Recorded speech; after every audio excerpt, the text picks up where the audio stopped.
Hello and welcome to Lycanthro Keith's Gaming Space, and this is PowerWash Simulator for the PC, which I guess makes me a wash and wear.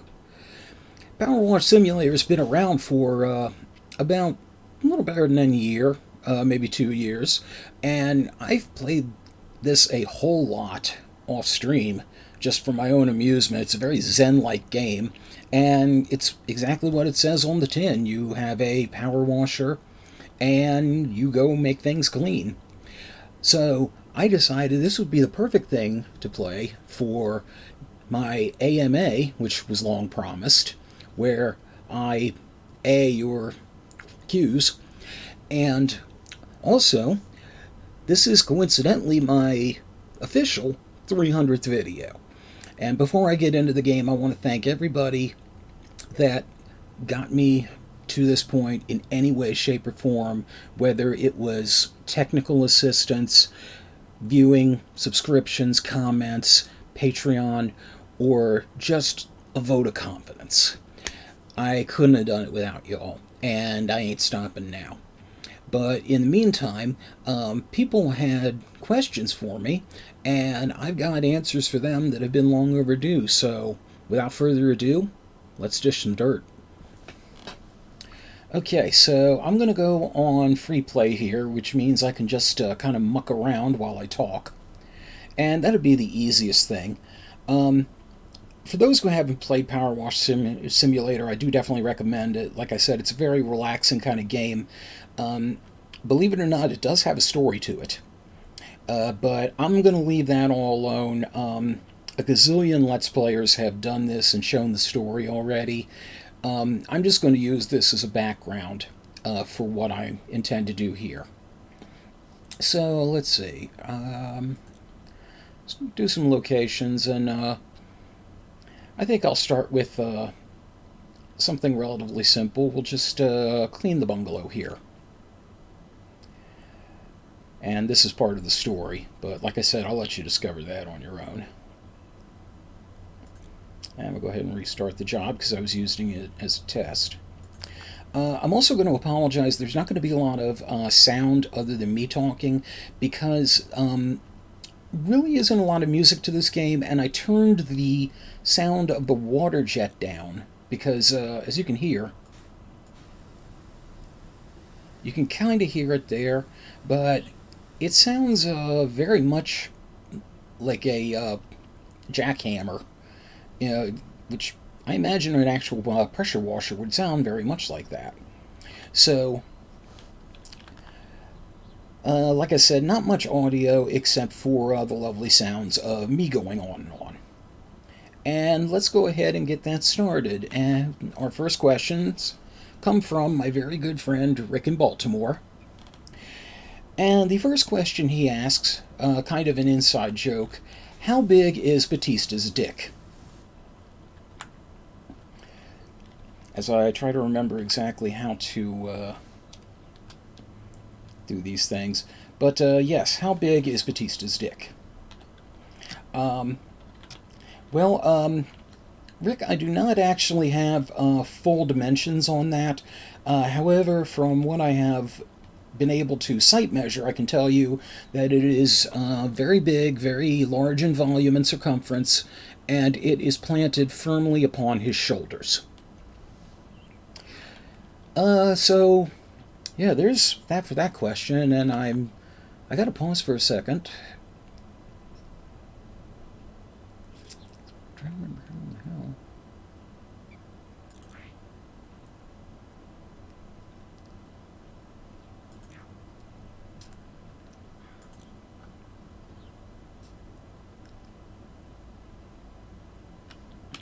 Okay, now I remember. Yeah, there's a special mode where you can just do this with the thing instead of, like, sending the thing flying all over the place.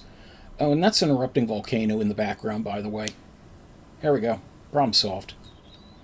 Okay, but Rick's second question, what's been the biggest challenge in trying to establish your YouTube channel? And, there have been a couple, but I would say probably the biggest overall has been convincing myself that I can do it. this was something that I had just kind of thought and fantasized about, like, hey, let's pretend I'm a YouTuber, and like, what would I say? Well, here's what I'd say. And I for the longest time I had this same approach that I had to a lot of other things in my life, which was basically a lot of ideas, but very little actual doing and get it done. The general problem behind that, I think, extends partially to my bipolar and the thought of, well, if I, don't give it a shot, I can't fail. Like, well, you can't win either, but the thing is, for the longest time, I had a lot bigger problems worrying about how I would handle failure than how I would achieve success. And some of the things that I did go for, when they didn't quite work out the way I'd hoped, I got really down on myself for that, and I realized, like, well, it's not worth it. But this, I mean, I had a lot of encouragement, and the time was just right. For one, I finally had the technology that caught up with the kind of stuff that I wanted to do and the kind of things that people expected to see on YouTube. I had a computer capable of it. I had the video camera that I had gotten for something else, but it just happened to be there. I had, yeah, I had there was the timing aspect in it also, because I don't think I would have gotten into YouTubing had it not been for of Unplayed a Thing. Not only because his style inspired me, and I realized, like, hey, there's a market for the kind of entertaining but also educating, the kind of stuff I could do, because I like video game history and I like learning about stuff, and I'm like, hey, I can impart this, and people be interested in it. But also because Un had to retire from YouTubing when he did, and I was never trying to replace Un. I just want to make that clear. It's just that I felt that the kind of stuff Un did, I didn't really see really anybody else doing, and I felt like that kind of style, needs to keep on. I should actually restate that there were some other people I've seen that have done the same kind of things that Un did. Franco-Matic comes immediately to mind. Headphones keep slipping off here. And Franco-Matic was very supportive of me also.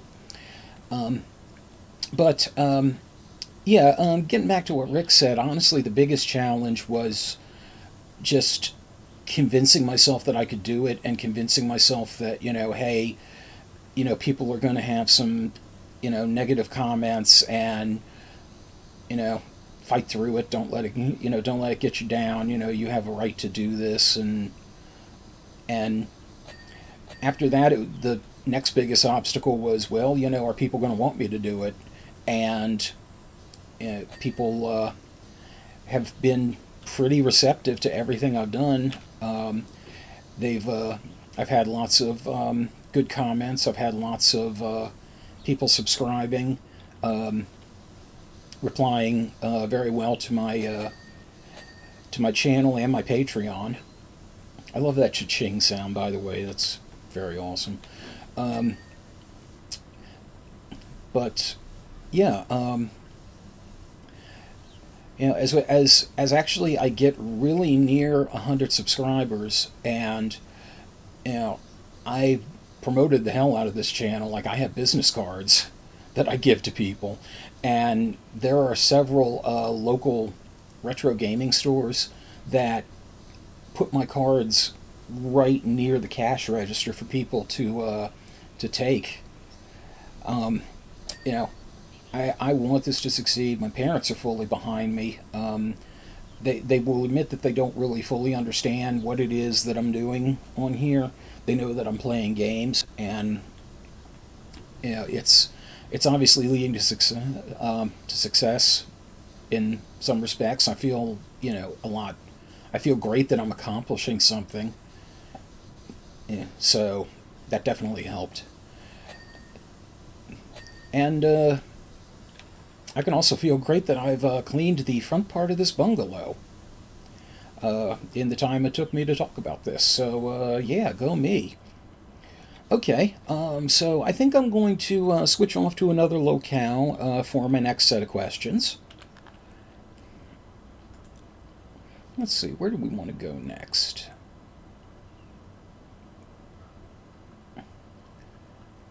Some of these, as you can see, will take a lot longer than others. Oh, the skate park. I love the skate park. And this next set of questions is going to be a little bit longer. So this will give me a good chance to go through everything. Okay, so as we load up the skate park, and I'm just going to make sure in a moment everything's still recording correctly.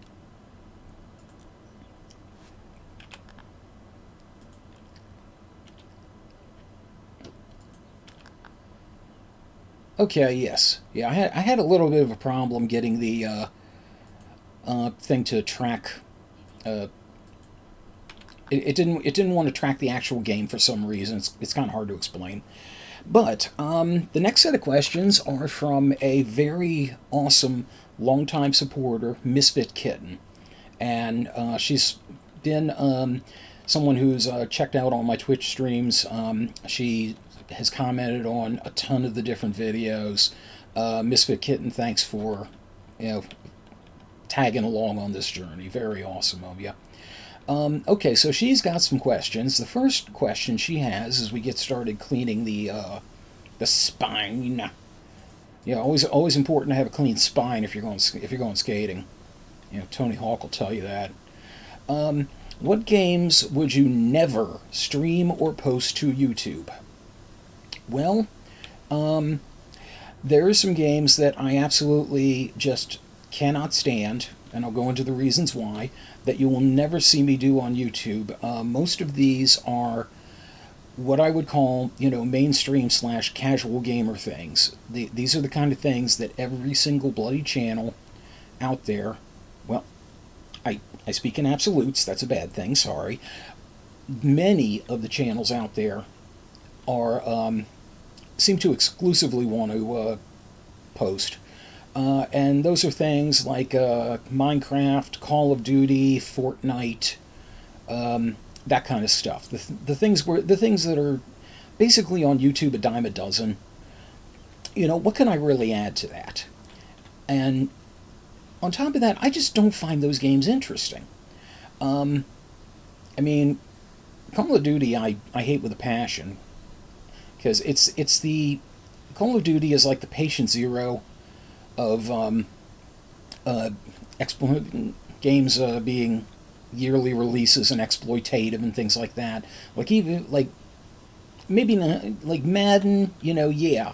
But the thing is, Madden is a sports title. You kind of expect that with it. Call of Duty, we don't need a new one every freaking year. War never changes. Especially if the only thing that's going to change in Call of Duty is, a dog. Literally, one of the press conferences for a new Microsoft console, they talked about the console for like 18 out of 20 minutes, and then the last thing they brought up in the last 2 minutes was the new Call of Duty, and the selling points were realistic arm hair, and there's a dog in it. Like, for real? Yeah, but I don't want to do that because everybody else is doing it, and those games bug me anyway. I just don't like them. And if I'm going to play a game online, I'm going to play it with friends that I know, because I want to be able to play a game against people who I know are not going to just throw foul language at me for no reason and curse me and like, hey, say things about my mother and stuff like that. And I want something I can actually have fun with people with. Having fun with people in games, radical freaking concept. But yeah, yeah. I someone asked me once, if I'd ever, come around to just playing games with random people, and I told them, well, if they invent the ability to taser people over broadband, I'll reconsider. Yeah. But yeah, you're not going to see games like those kind of things. You're never going to see a Tomb Raider game because I still say the original Tomb Raider was ridiculously, to an insane level, style over substance. And it was about the time I noticed people started caring more about graphics than they did about the actual gameplay. Yeah, I have a term I use for something like that where it looks really good, but to the detriment of everything else. I call it a Ferrari on blocks. It's beautiful to look at, but it ain't going to go nowhere. Um, Other games I'm not going to play. I mean, there are things that lots of people love and lots of people have played. I'm not a Mario guy. I got kind of bored with it after Mario 3 because I wasn't, frankly, that good at it. Um, uh, I don't know. I mean, there are some other things. Doing that sideways there, I'll make it a lot easier. There are a lot of other things that I may just not do because I don't like the particular game. But yeah, you're not going to see a lot of anything that everybody and their half brother seems to want to do. You know, it's not going to be something that I'm going to do because I'm not. You know, I just can't find anything interesting about it. And I'm not going to bore myself for the purposes of getting hits. I understand, like, if I did like 7 episodes of Minecraft or something, even if it were just like, hey, watch a person who doesn't know a damned thing about Minecraft play Minecraft, that I would end up getting a lot of views. But I would rather honestly get you know views in the low double digits than get thousands of views doing something that I don't want to do. We'll stop there. I thought things had crashed. Okay, well, hey, on that note, that's probably a good time to go on to Misfit Kitten's next question, which is, who, if anyone, would be your dream player 2 in a video? Or who would be your dream player 2 be in a video? And that's a very interesting question because I think a lot of it would depend on what the game was. Um, Something I think would be really cool, and I don't really know if I'd ever reach this level, would be to have someone like Markiplier or Jacksepticeye or someone, you know, Jesse Cox would be another great person. Um, to have as Dream Player 2. I think because I'm so enamored with her, she's my crush. I'm not going to deny this. A great person for a Player 2 would be Felicia Day. But that would also be really cool because I guarantee you Felicia would have a lot of cool stuff to talk about. And I could learn a lot from her because she's been part of the gaming industry for so long. Um, as far as gaming, like gaming luminaries, that could be a potential player too. Um, I think something I could probably do would be some of the arcade Mega Man fighters with Keiji Inafune. I did get a chance to meet Inafune at Magfest. Um, I got a picture with him. He was watching the Mega Man Mega Marathon, which is where they play all of the Mega Man games. I don't remember if it was just the original or if they included X, But they were out in the hallway and just playing them in order, and he was there watching. So I got to tell him that Mega Man 7 was one of my all-time favorite games, and I got to thank him for that.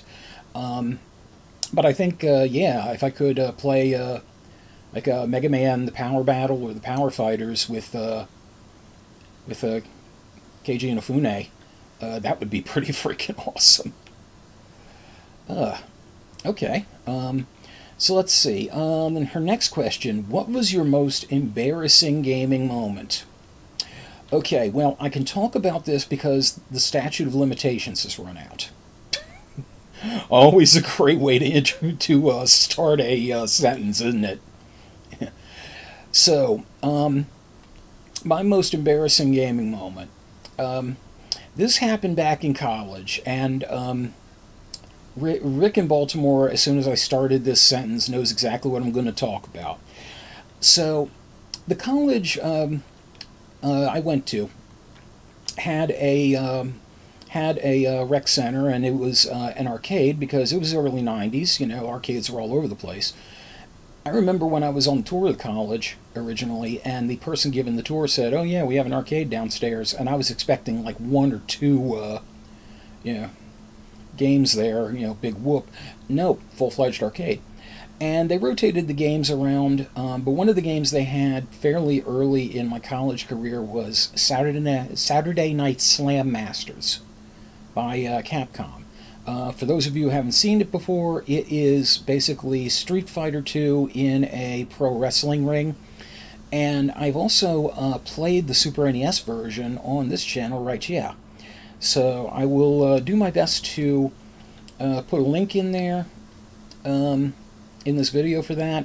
If I forget, just you can search for it. I think it might be under...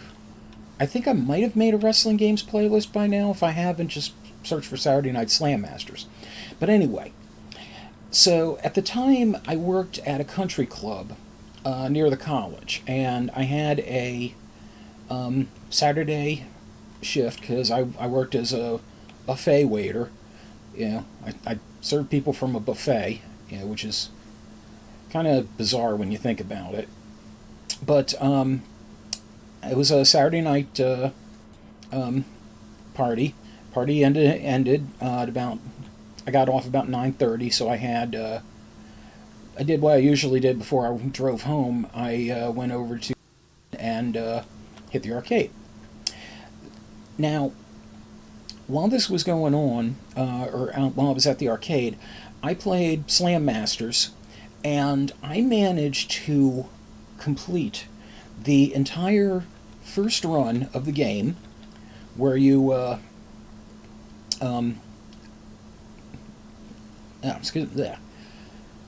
where you wrestle everybody else and try to become the champion of the Capcom Wrestling Association. And then, after that's done, you fight another circuit where you defend the title. Now, it is very hard to manage to do this and get all the way through the game, but I did it. I was on there for about a good hour and change, and I managed to do the entire thing on 1/4. And I was like, yeah, I was really proud of this, and of course nobody else was around to witness it. So, but this was fortunately in the days before, you know, Pixar It Didn't Happen became a thing. Yeah, stupid. Anyway, so anyway, like I was riding on a high after that, and I figured, okay, this brilliance is going to carry over next time I play the game, right? So Monday comes, and I am playing some some Saturday Night Slam Masters again, and this time around, I just totally whiff it. Like, I couldn't manage to get anywhere. Like, I lost, actually, I think about 2 or 3 things in, and I was not anywhere near as in control of my temper back then as I am now. Yeah, I still have a lot of problems with my temper, but I was really freaking pissed. And I did that by backing up a few steps and literally taking a run forward and kicking the game. I hauled off and I kicked the shit out of the game, and it shut off. But after that, like, I left to cool down, and I had a class to go to anyway. And I came back, and Rick was like, "Dude, you broke the game." And I'm like, "What?" He's like, "Slam Masters, you broke the fucking game."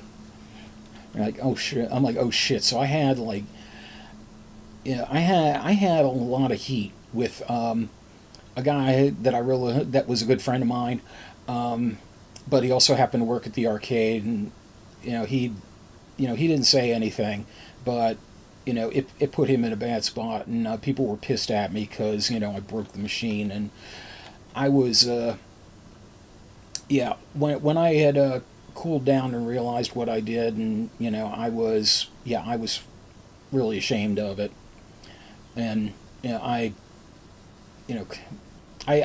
have not broken a arcade machine again, and I also have been very cognizant of my temper since then.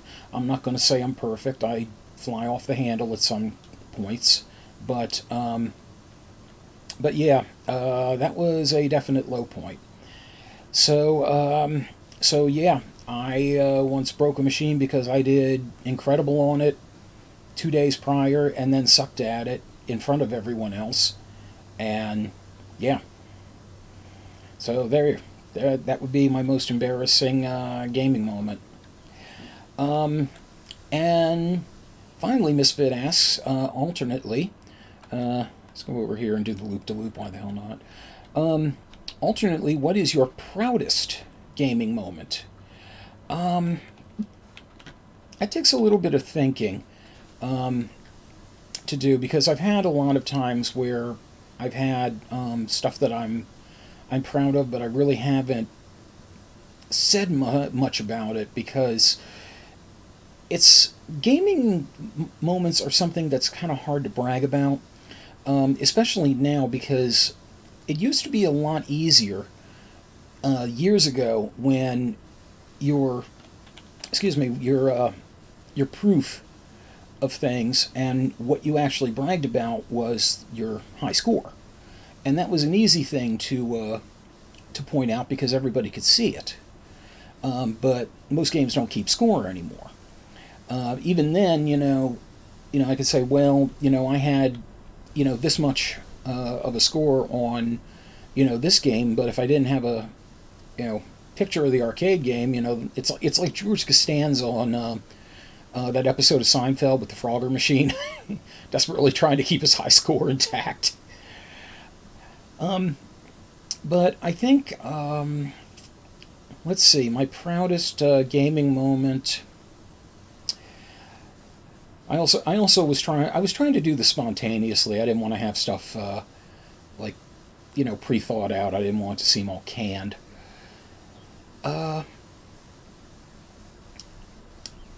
I would, yeah.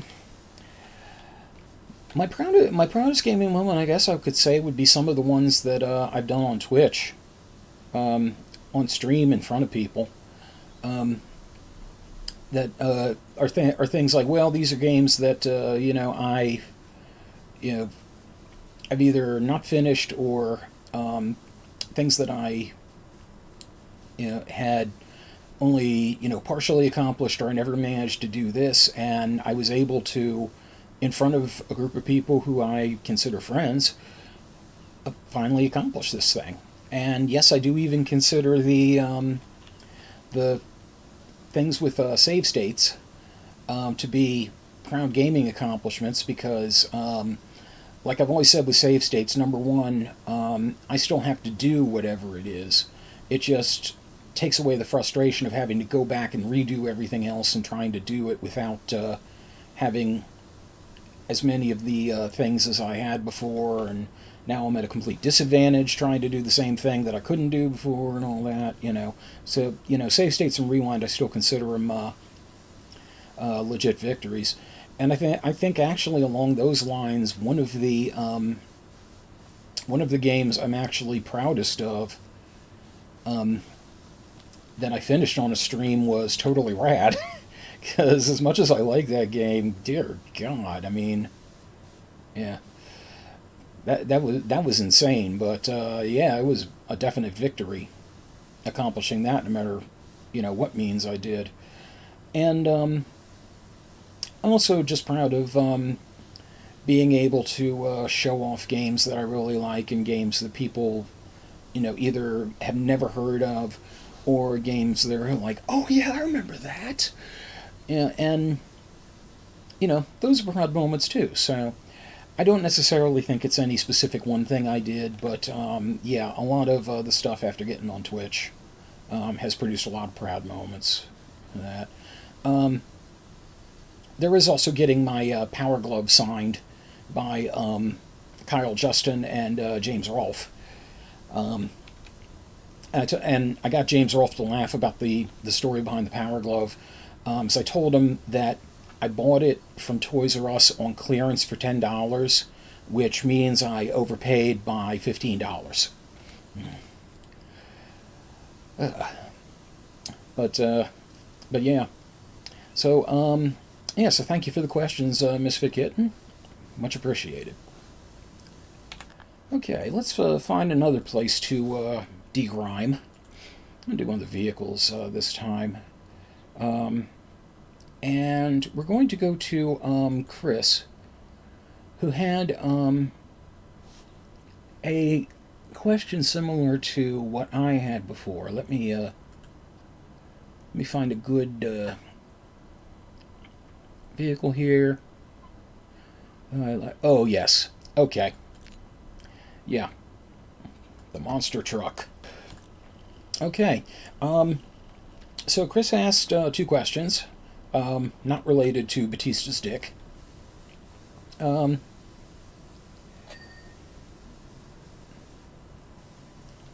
Yes, it's a giant cat monster truck. Cat bang. Ain't that just the cutest little car mauler you ever did see? So anyway, Chris's two questions were one similar to what Rick asked. What do you feel is your greatest accomplishment? And Chris, honestly, you're looking at it. Getting both the Twitch stream and the YouTube channel to where they are. Or in the case of the Twitch stream, where it was. FL Mem3OW or M30W. But yeah, that was that was something many years ago I only dreamed about, and I never thought I would have the technology or the the inclination or the even, I'll just say it, the mental acuity and the mental willingness in order to get there. And yeah, so that to me is an accomplishment and a half, and I'm very proud of it. And he asks also, what is your biggest regret? I asked, this is a question I actually asked Chris when he did his AMA. So only fair that he asked me. And I thought about it some. This is one I did think about ahead of time. And I think it is not doing more with my English degree. For those who don't know, and I've mentioned this ad infinitum, so kind of surprised and that not everybody in the freaking world doesn't know by now. I have a English degree. I have a BS with a concentration in writing. The BS is very appropriate because that's pretty much how I earned it. And the concentration in writing was because I wanted to do fiction writing. As I told someone once who asked, what is it you really want to do? My response was, I want to be the next Stephen King. And I think in retrospect, that was probably too lofty a goal to achieve, and I kind of intimidated myself out of it. But there were a couple of things there. One, I think more of my calling is for comedy than horror. It's not to say that I can't do horror, but I comedy does come astonishingly naturally to me, as anyone who's hung out with me for any degree of time can probably attest. I just it just seems to happen. I just seem to have a just zinging wit, and sometimes it works, sometimes it doesn't. But we're not all on par 24/7. Duck down there and see if I can get that. Outer wheel. And you'd think this monster truck would lick itself clean. Just saying. Anyway. Oh, there's my van, by the way. That was the first thing I cleaned. Literally, in the game, it's the first thing you clean. But mostly what I did with the degree are some very minor commission writings. And I'm talking like 12-page stories for $25 a pop. So I really undersold myself. I've always had a problem keeping long-term interests in things, to be able to just stick with something for a long time until it's finished, which is why if I ever sat down and wrote anything, it would probably be at most novella length, which is usually somewhere around 80 to 90 pages, maybe a little over 100 depending. But short stories were always the things I was best at, just because I managed to keep an eye on keep the eye on the prize vat for the longest time.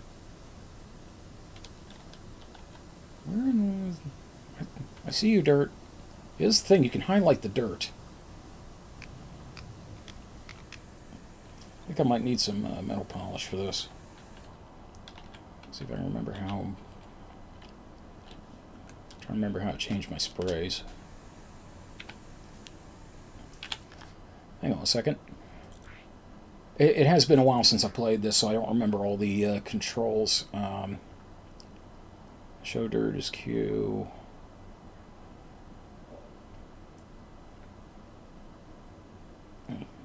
Oh, select soap is 3. Okay.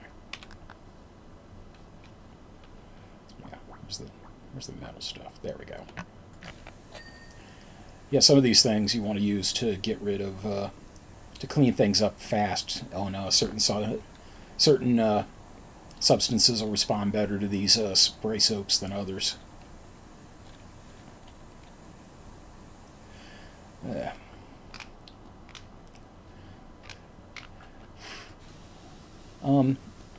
But yeah, I do kind of wish I had done more with that. I don't know about if I could have been an editor per se. I don't think the biggest problem with being an editor is you have to be very harsh in your critique sometimes about other people's work, and that's a hard thing for me to do. So I don't know if I could have refill there. I don't know if I could have managed that. As the other thing people often say when you tell them you're an English major is, "Oh, did you want to be a teacher?" Fuck no. I didn't want to be in charge of anybody else's, young developing mind. And this was before we got to the point in this country where, teachers were being expected to also be, staff security. Yeah, so, mucking hamburgers, yay, delicious. But no, that wasn't ever a goal of mine. And to a misconception, like I said, people when you have a English degree, they think that's what you're getting it for. ultimately, if you're going to want to be a teacher, you need an education degree, and then you might either minor or double major in whatever it is you're going to teach. A lot of it depends on what grade level you want to teach. But I never got into that because that was never a consideration for me. But, and I also know as far as things go, it's not too late. I would probably just try to potentially self-publish some things because a lot of the work that I did was it was fantasy work, but it's very niche work, and I'll just leave it at that. I'm not hard to find online if you want to see things that I've written, but don't say I didn't warn you. And I could probably put it together into a short story collection, but that would really be about it. FL3 meow.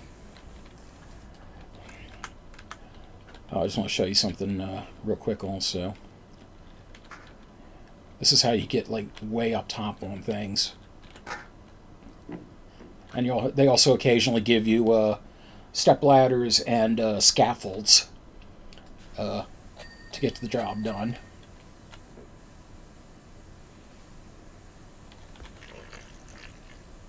That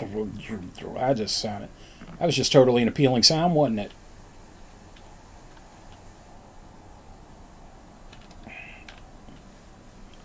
I lost the thing there. I really need glass cleaner for this, but I'll just spray metal cleaner on it, because whatever. You have so many different kinds of cleaners, because you have metal, wood, glass cleaner, plastic cleaner, stone cleaner, and multi-purpose cleaner, and everything falls into one of those categories. Like it'll tell you there, for example, the cap body is metal, the windscreen. The windscreen is metal? What? And okay, the spotlight is glass. Why the hell is the windscreen metal? And the window is glass, but I don't know.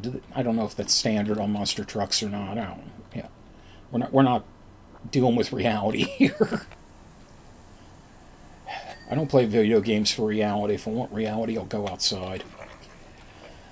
Okay, but anyway, yeah, that would be my biggest regret. And thank you very much for your questions, Chris, as I ride the cat butt. And now we are going to go ahead and head out of this and go to one last cleanup. And I think we're going to do a location for this one. And let's see. And let's see, where do we want to mess with now? Please ignore my squeaky mouse wheel also. Okay, yeah, well, because of the way most of my videos usually trend, it's only appropriate we end in the washroom. Yeah, and this is like Grand Central Station washroom they're talking here. Okay. So, hey, Jumpy Cat, are you really honored that I chose this locale to answer your questions? Okay, so let's go ahead and begin where the most problematic thing is. Oh, dear God, look at that. That's... How is it that the inside of the toilet bowl is the cleanest part? So somebody answer me that. Yeah. Oh, you ever heard of Elf on the Shelf? Gnome in the bowl. Yeah. There's actually an achievement if you manage to, in the washroom here, clean everything else and then finish the toilet bowls last. Or it says the toilets, so I'm guessing that is considered like the lid and the cistern pipe and the toilet seat and all that. Yeah. I've got I've gotten almost all the achievements in this game except for one that involves the playground. You have to push the soccer ball up the slide. That thing is nearly freaking impossible to do, and the time challenges because I just don't have fun with them anyway. Okay, but enough talk. Let's get some toilets clean and talk about jumping with Jumpy Cat about stuff. So, Jumpy Cat asks, first off, thank you for your questions. Will you be reviewing or riffing any low budget films?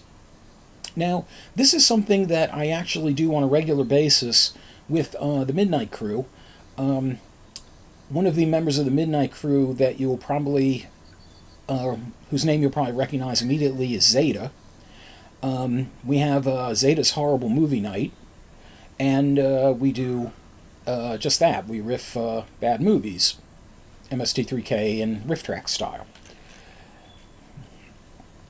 I was going to switch back to the regular nozzle. What the hell? And also, I do this periodically with another good friend of mine, Scorn, who is also part of the Midnight Crew. And I plan to have on the channel at some point when he can visit me. The thing is, I don't know if any of the riffs will end up here.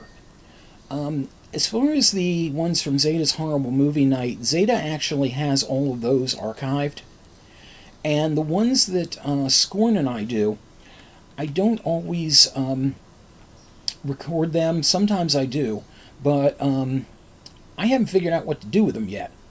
It's entirely possible, like maybe I'll put some up here, but it's not something I've immediately thought of. The channel has kind of branched out a bit from when I started. Like I was originally just going to be doing, games from the things I did from the Twitch streams and other things I recorded and such. But it's, since had some other things on here, like the mini skits, usually when I have an announcement, and some of the karaoke stuff. But, I guess it's one of those things. It's possible I could do it. I'd have to just, I'd have to just figure out, if I want to go ahead and put it up. So, not out of the realm of possibility, I would say. He does say, by the way, your funniest commentary is made whenever there's a movie being streamed by the crew. Thank you for saying so. There have been a lot of things that I've said on riffs that have become running gags. Acrobatic ferret comes to mind. From a statue, looked like it was a ferret doing a backflip. There was an incident where someone said a woman was fucking nuts, and my response was, look, just because I stick my labia in jars of planters doesn't mean I'm fucking nuts.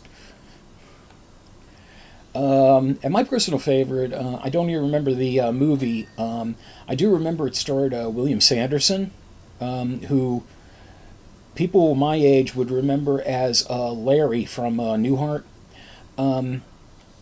He mentioned he was, I run the local pet cemetery. It's like, bought it from some writer from Maine. Couldn't even spell it right, the idiot. Stuff like that sometimes just comes to me. But thank you for your compliments there, Jumpy Cat. Jumpy Cat's second question, will there be any more karaoke? The lyrics to your parody were great. Thank you very much. And, in all likelihood, yes.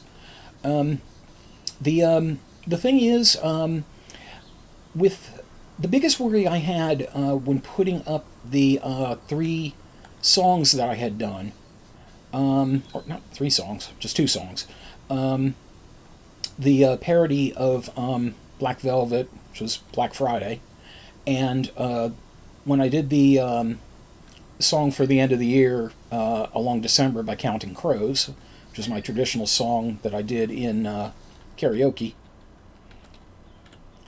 Get the fuck out of here. Stupid little thing. Here. Want some water under your ass. How you like that? Wet the nipples. Anyway, my biggest worry when I put those up was content ID. And as it turns out, or not just copyright or content ID, but a copyright strike. As it turns out, I didn't get a copyright strike for either of those, but I did get content ID'd, which I was fully expecting. Now, it doesn't really make much difference to me because I am not currently monetizing off of YouTube. The only way it might cause a problem is if later they decide to, you know, crack down again, as they occasionally are wont to do. And yes, that is a light, as if you'd want to see what you're doing in there.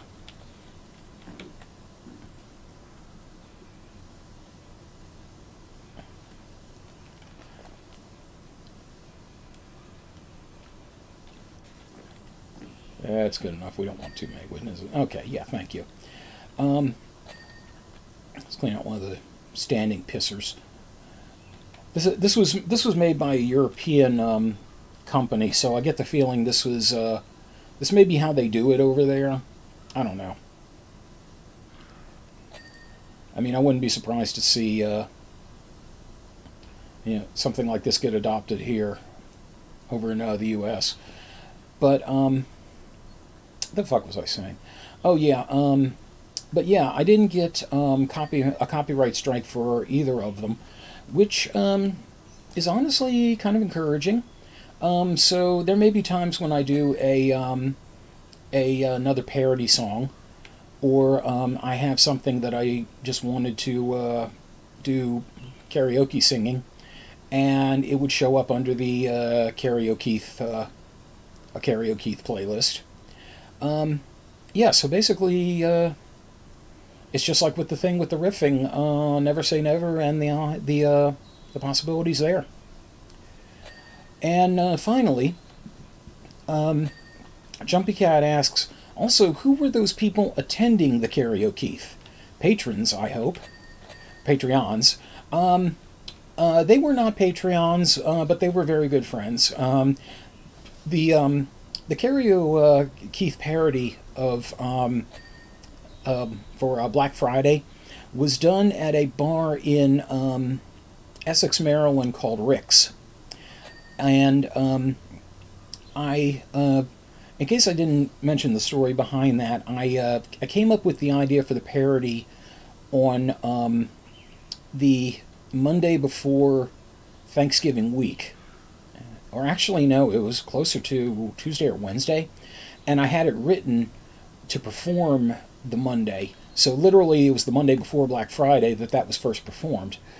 And the person doing the DJing, his name is Mark Bishop. He is a great, amazing karaoke DJ. If you are in the Baltimore area for whatever reason and you want to have a great night doing karaoke, look for where Mark Bishop is. He will make you look like an absolute superstar.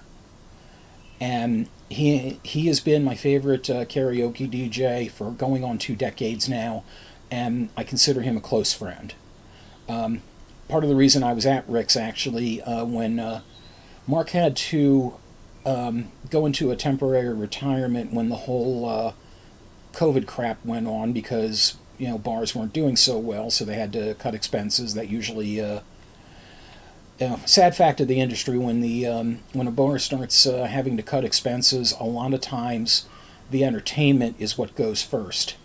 And in their case, that if they don't think the karaoke is up to snuff, or if they end up finding someone who claims they can do it for less, then they'll get rid of whoever's doing it now and bring in somebody else. But the thing is, a lot of the times you get what you pay for, because not just anybody can go up there and do it. Mark has experience in the radio business. He knows how to do it right. He knows how to run his equipment correctly and keep it maintained, and keep the person singing front and center. As far as people's attention, he doesn't hog the attention from everybody.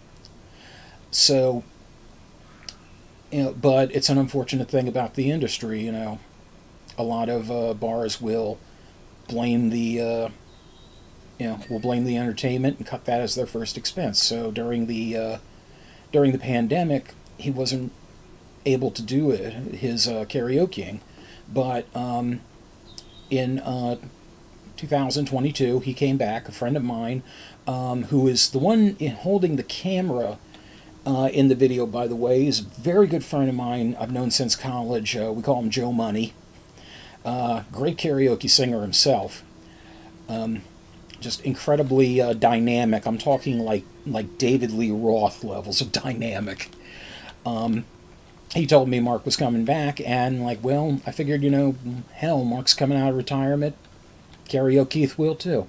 And that's how I ended up at Rick's, and that's some of the other people around. I don't remember the exact people who were in the video off the top of my head, but they are folks I've met at Rick's that I've become friends with, or friendly acquaintances with. And I got them laughing. Sometimes it's a tough crowd there. like I do a lot of obscure songs, and they don't always know what the hell I'm doing because they don't recognize. I'll get up there and I'll do like a Faith No More song, or I'll sing. I'll be singing like Goo Goo Dolls, or Gin Blossoms, or something like that, and people will be like, right? The hell is he doing? And they'll politely applaud. But that was something that they laughed over. So that was definitely a cool time. But yeah, Rick's has become my normal Monday night hangout, and it feels it actually is really good for me because it felt great to get out again and do something socially. I'd had to, because of COVID and because of my condition with the surviving the cancer and not having a great immune system, I spent a lot of 2020 and 2021 in a panic mode. 2020, after COVID started, I think I left the house maybe 5 times. Maybe I think maybe 7, but most of them were for doctor's visits. And occasionally I got out of the house because, I need to get the fuck out of the house. And most of the time I would go to Walmart at late at night when most people weren't there. Even then I had, I didn't just have a face mask. I had on like a face shield, and I was wearing disposable rubber gloves, going through hand sanitizer, like some executives go through cocaine. I wasn't snorting it or anything. I wasn't that, crazed, but yeah, Rick's has been a great place for me to be social once again. I'm very glad it's there. And I'm very glad for the people there who treated me well, and I'm also very glad that I can support Mark because he's a good friend of mine, and he deserves it. He deserves all the success he can get. And the other cool thing actually about Mark Bishop, when I talk about parodies, he's had a ton of parody songs that he's performed in karaoke. There was a Holly Jolly Christmas, but that he sings as Rodney Dangerfield because he has an amazing Dangerfield impression. The other one that comes to mind is Badonkadonk from Dundalk. And it's a parody of Trace Atkins' Honky Tonk Badonkadonk about just dear God, that woman, like one of those women you see and you're like, holy crap, But yeah, so thank you very much for the compliments on that, and yeah, stay tuned. It's definitely always helpful to know what people like, because it gives me ideas of what to put up in case I think people are getting bored with gaming. I can be like, oh, let me just put this up for a little bit. Let me get this skylight here. Skylight frame. Come on, I know you're somewhere. Where is the dirt? There's the dirt.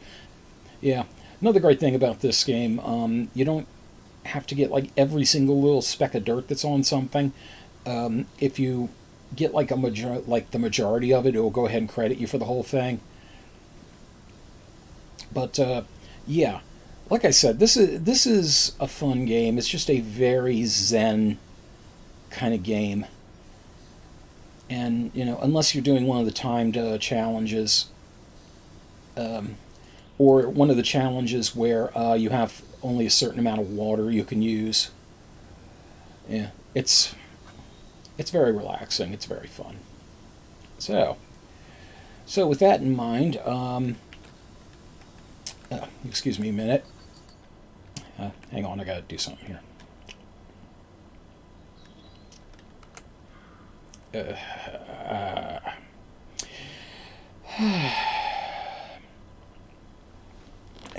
sec here.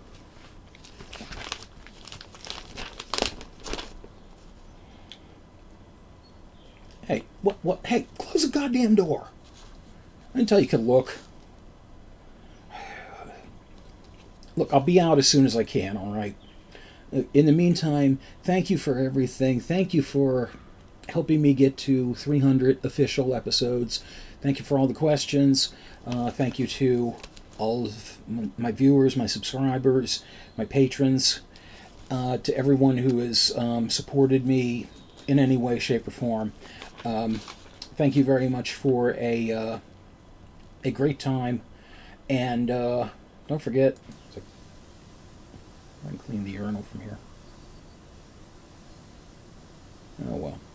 No point cleaning the urinal. Somebody's just going to take a whiz in it anyway. But like I said, it's been a great time getting here, and we're just getting started, folks.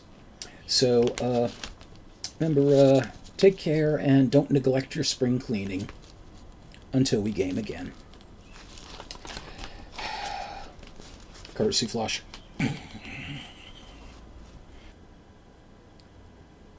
This episode's Washing My Mouth Out with Soap was made possible by Mike Panza, Rick in Baltimore, Diote, Gizmo Gremlin, Jumpy Cat, the post-production work of Matthew Carr Anderson, and all my squeaky clean Lycanthro fans.